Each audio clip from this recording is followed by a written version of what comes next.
గజం కేవలం 13,500 రూపాయలకి హైదరాబాద్ కి చేరువలో మీ సొంత ఇంటి కలను నిజం చేసుకోండి శ్రీ వాసవి ప్రాజెక్ట్స్ తో. వివరాలకు ఈ నెంబర్లకు కాల్ చేయండి.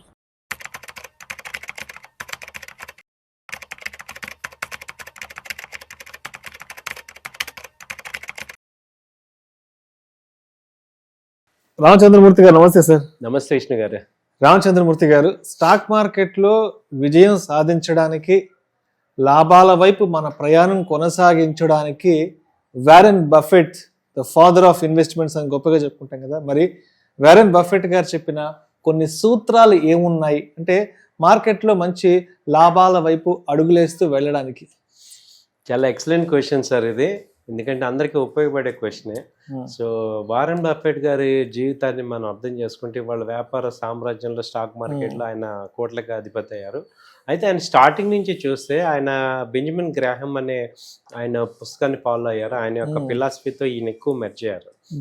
బెంజమిన్ గ్రాహం ఆ బుక్ ఉంది, ఆయన రాసింది. సో అది కూడా అందరూ కూడా చదవాల్సిన పుస్తకం అన్నమాట. సో వారెన్ బఫెట్ గారు వేరే ఒక పుస్తకం ఫాలో అయ్యారు, బెంజమిన్ గ్రాహం అనే ఆయన. ఆయన స్టాక్ మార్కెట్ యొక్క బుక్ పేరు అదే, స్టాక్ మార్కెట్ లో ఎలా ఇన్వెస్ట్ చేయాలి ఏంటి అనేది. సో ద ఇంటెలిజెంట్ ఇన్వెస్టర్ ఆ పుస్తకం పేరు. The intelligent investor. ఆ పుస్తకాన్ని ఫాలో అయ్యారు. అదే ఆయన చెప్పిన ఫిలాసఫీని మనం ఇవాళ రూల్స్ లో చూసుకుంటే చాలా బోరింగ్ ఉంటది, అస్సలు నచ్చదు. కానీ ఇప్పుడున్న జనరేషన్ అస్సలు నచ్చదు, కానీ అదే నిజం. కానీ అదే ఫాలో, అదే నిజం. ఆయన చెప్పేది ఏంటంటే ఇప్పుడు స్టాక్ మార్కెట్లో సంపాదించాలంటే కనీసం ఒక 20 ఏళ్ళు ఉండాలి. 20 ఇయర్స్ ఉంటాను అనుకున్న వాళ్ళు మాత్రమే, అంటే ఒక 20 ఇయర్స్ స్పాన్ పెట్టుకోవాలి. బికమ్ రిచ్ స్లోలీ అన్నారు ఆయన. అంటే మీరు ఈ విషయం చెప్తుంటే నాకు ఒక సామెత గుర్తొస్తుంది. మన పెద్దవాళ్ళు చెప్తుంటారు, మన శరీరానికి మంచిని చేకూర్చి ఏ ఔషధం అయినా చేదుగానే ఉంటుంది. కరెక్ట్ చెప్పారు, అంతే కదా. అంతే. సో ఇప్పుడు ఆయన చెప్పింది ఏంటి, బికమ్ రిచ్ స్లోలీ అన్నారు. మనం ఏమైపోయి నాకు ఇవాళ సాయంత్రానికి 1 లక్ష రూపాయలు రావాలి, ఇవాళ ఒక గంటలో instant money, easy money, instant money రావాలని మనం పెట్టుకుంటాం. కానీ యాక్చువల్గా ఆయన ఇవాళ 95, ఆయన యాక్చువల్ సక్సెస్ 60 ఏళ్ళకి వచ్చిందనమాట. ఆయన 15 నుంచి స్టార్ట్ చేస్తే ఆయన 40 ఇయర్స్కి అసలు సక్సెస్ చూశారు.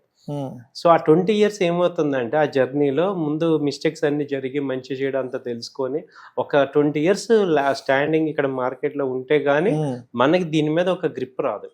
సో ఇవాళ జనరేషన్ అందరం కూడా ఏమంటున్నాం, పొద్దున బై చేసేసి సాయంత్రం కల్లా మనీ వచ్చేయాలనుకున్నాం. సో దానికి అంత తేడా ఉంది. ఫస్ట్ పాయింట్ ఏంటంటే లాంగ్ టర్మ్ ఆలోచనలు ఎవరైతే ఆలోచిస్తారో వాళ్ళే దీనిలో గెలుస్తారు. షార్ట్ టర్మ్ ఆలోచనలు టెంపరీగా ఎంజాయ్మెంట్ వస్తుంది కానీ డబ్బులు అయితే రావు. సో సెకండ్ ఇంపార్టెంట్ పాయింట్ ఏంటంటే కంపెనీని, మనం స్టాక్స్ని ఒక కంపెనీ లాగా చూడమంటారు. అంటే ఇప్పుడు ఒక కంపెనీ నేను రేట్ చూస్తాం మనందరం. ఇప్పుడు సపోజ్ ఒక ఎగ్జాంపుల్ చెప్పాలంటే ఇప్పుడు ఇన్ఫోసిస్ ఉంది, ఇది ఎంత ఉంది, ఇప్పుడు 1600 ఉంది. ఇవాళ పెరిగిందా తగ్గిందా, ఎంత పెరిగిందా ఎంత తగ్గింది అని చూస్తున్నాం. ఎప్పుడైతే రేట్ చూస్తున్నామో దాన్ని ట్రేడబిలిటీ కింద చూస్తాం. కానీ ఆయన చెప్పేది ఏంటి, ఆ కంపెనీ బిజినెస్ని చూడమంటారు. అంటే ఇన్ఫోసిస్ ఏ కంపెనీ, అది ఇప్పుడు ఏం చేస్తుంది, ఏ రంగంలో ఉంది, ఏ సెక్టర్లో ఉంది, వాటి గ్రోత్ ఏంటి, సేల్స్ ఎలా ఉన్నాయి, లాస్ట్ 1 ఇయర్ గ్రోత్ ఎలా ఉంది, లాస్ట్ 5 ఇయర్స్ ఎలా ఉంది, నెక్స్ట్ 3 ఇయర్స్ 4 ఇయర్స్ ఎలా ఉంటుంది ఏంటి అని. అంటే మనము ఒక 20 పాయింట్స్ 30 పాయింట్స్కి ప్లే చేసే వాళ్ళు ఉంటాము, ఒక 100 పాయింట్స్. ఎప్పుడైనా మనం రేట్ చూస్తున్నాం. ఆయన ఏమంటారంటే బిజినెస్ చూడమంటారు. ఈ రెండు క్వైట్ కాంట్రవర్సీగా ఉంది. ఇప్పుడు ఏమంటున్నాం అందరం, రేటు బిజినెస్ నాకు కాదు, ఇప్పుడు అది పెరుగుతుందా తగ్గుతుందా ఏంటి, ఎంత ఉంది, ఎంత ఇన్వెస్ట్ చేయాలి, ఎప్పుడు వస్తుంది అంటే ఫాస్ట్ లైఫ్ అలవాటు అయిపోయి మనం ఏమంటున్నామంటే కంపెనీ బిజినెస్ చూడట్లేదు. ఇప్పుడు ఐపీఓలో లిస్టింగ్ ఉన్నాయి, ఒక్కళ్ళకి కూడా అసలు కంపెనీ ఏంటో తెలియదు. ఊరికే మనం ఐపీఓలో పెట్టేస్తున్నాం. కొన్ని సక్సెస్ అవుతున్నాయి, కొన్ని ఫెయిల్ అవుతున్నాయి. యాక్చువల్గా రీసెర్చ్ అనేది మనం చేయట్లేదు యాక్చువల్గా. సో అందుకే వాళ్ళు ఏమంటున్నారంటే ఆయన, ఈ కంపెనీ గురించి మీరు if you don't know any company don't invest. So if you don't know business don't invest అంటారు ఆయన సింపుల్గా. సో థర్డ్ మేజర్ పాయింట్ ఆయన చెప్పేది ఏంటంటే ఓవర్ దురాశ పడద్దు అంటాడు. ఇప్పుడు ఆశ ఎంత పడాలి, ఇప్పుడు ఈ స్టేట్మెంట్ బాగుంది కానీ యాక్చువల్గా గ్రీడ్ ఉండకూడదు అంటారు. కానీ అసలు ఏది రిలయబుల్, ఎంత ఎక్స్పెక్ట్ చేయొచ్చు. ఇప్పుడు గ్రీడ్ అంటానికి ఎంత మనం ఎక్స్పెక్ట్ చేస్తే గ్రీడ్ అంటే ఎంత వరకు వెళ్తే అది గ్రీడ్ గా మనం దానికి ప్రామాణికంగా కన్సిడర్ చేస్తాం, అది లేదు అనమాట. కానీ యాక్చువల్గా ఏంటి, ఫండమెంటల్ అనాలిసిస్ లో దానికి ఉంది. యావరేజ్ గా ఒక 15% నుంచి 20% పర్ యానం గనక స్టాక్ ప్రైస్ మూవ్ అవుతుంటే దాన్ని నార్మల్ ఎక్స్పెక్టేషన్ అంటాం. మనకి 30%, 100% మల్టీ బ్యాగర్స్ ఇవన్నీ కూడా అయిపోవాలనుకుంటే గ్రీడ్ అంటాం. అంటే ఒక 15 నుంచి 20% కనుక ప్రైస్ మూవ్మెంట్ జరుగుతుంటే దాన్ని నార్మల్ ఎక్స్పెక్టేషన్ కింద తీసుకోవాలి. ఇండియన్ మార్కెట్ లో చూసుకుంటే, ఇండియన్ కాదు వరల్డ్ మార్కెట్ లో ఏ కంపెనీ అయినా కానీ క్వార్టర్లీ రిజల్ట్ కానీ మనకి యాన్యువల్ రిటర్న్స్ 15% ఇస్తుంటే అది ఒక మంచి డీసెంట్ కంపెనీ హోల్డ్ చేసుకోవచ్చు. సో ఇది మూడో పాయింట్. గ్రీడ్ అంటే ఏంటంటే ఈ 15% కాకుండా నాకు 1 year లో డబుల్ అయిపోవాలి, ట్రిపుల్ అయిపోవాలి అనుకుంటే అది గ్రీడ్ లో ఉన్నాం. సో గ్రీడ్ లో ఉన్న వాళ్ళందరూ కూడా ఎఫెక్ట్ అవుతారు. ఓకే. నాలుగో పాయింట్ ఆయన చెప్పింది ఏంటంటే ఎప్పుడు కూడా క్యాష్ బ్యాకప్ ఉంచుకోవాలంటారు. Emergency fund or cash backup. Market fall అవుతున్నప్పుడు కంపల్సరీ కూడా క్యాష్ బ్యాకప్ ఉండాలి. సో ఆ డౌన్ లో కూడా కొనేటట్టు ఉండాలి. సో మార్కెట్స్ అనేవి ఫ్లక్చుయేట్ అవుతుంటాయి.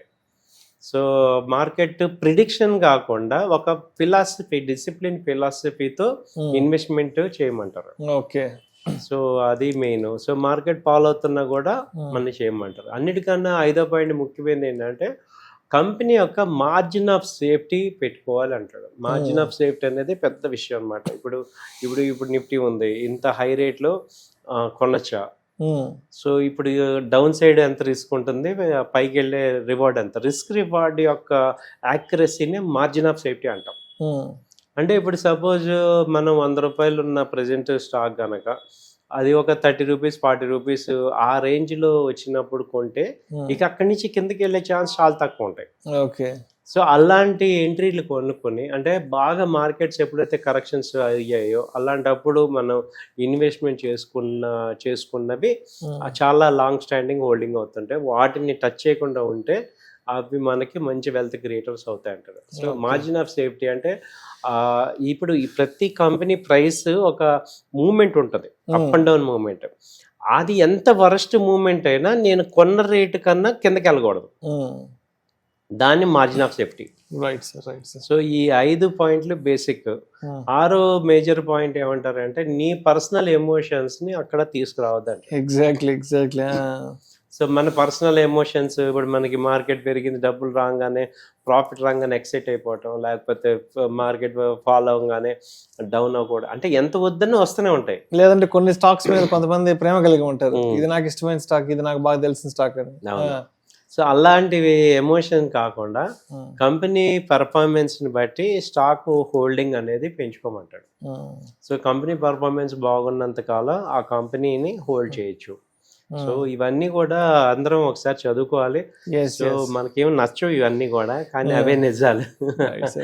సో బట్ ఏంటంటే మనలాంటి వాళ్ళు రిపీటెడ్ గా చెప్తుంటే, కనీసం నా పాయింట్ ఏంటంటే ఇప్పుడు ఈ రెండింటిని అడాప్ట్ చేసుకోవాలి. ఇవాళ నేను బఫెట్ కాలంలో ఉన్నట్టు లేదు కదా. సో ఇప్పుడు నేను అడ్జస్ట్ చేసుకుంది ఏంటంటే కొంత పోర్షన్ ఆయన చెప్పినట్టు ఇన్వెస్ట్మెంట్ కింద పెట్టుకొని, కొంత పోర్షన్ నాకు నచ్చినట్టు ఈ ట్రేడింగ్ అని లేకపోతే షార్ట్ టర్మ్ ఇన్వెస్ట్మెంట్ చేసుకోవటం వల్ల ఇది లాంగ్ టర్మ్ క్యాపిటల్ మనకి మంచిగా సపోర్ట్ అవుతుంది. Right sir, right sir. Thank you sir, thank you so much Ramachandramurthy గారు. స్టాక్ మార్కెట్లో విజయం సాధించడానికి, లాభాల వైపు ప్రయాణం కొనసాగించడానికి తప్పనిసరిగా ఎటువంటి సూత్రాలను, ఎటువంటి స్ట్రాటజీస్ను ఫాలో అవ్వాలి.